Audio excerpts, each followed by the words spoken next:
तुझ्या हाताखाली धरले आणि रोज चॅनलच्या माध्यमातून यांना समोर आणून माझ्या विरुद्ध खोटे आरोप करायला लावतो. माझ्या विरुद्ध एक तक्रार दाखव, तू म्हणशील ते ऐकायला तयार आहे, पण वैयक्तिक जीवनात पडू नको माझ्या किंवा माझ्या समाजाच्या सुद्धा. ज्याला त्याला ज्याचा त्याचा जीवन जगाचा अधिकार आहे.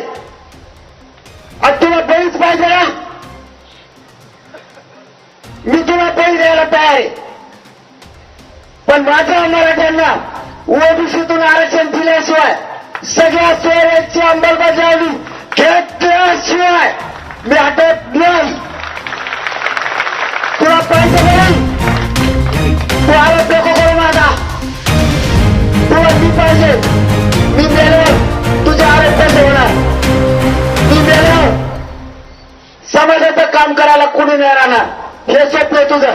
इथं बसून मरण्यापेक्षा तुला माझा बळी पाहिजे ना, मी तुझ्या सागर मागणार येतोय. चल घे माझा बळी, निघालो मी. चल ये तू तिकडं हरामखोर आग निघालो. चल सागर मागणार निघालो मी तुझ्या. त्याला मला पत्ता द्या, मला चालता येत नाही, काठी द्या माझ्या, पण मला काठी धरी धरी चालायला लागतं.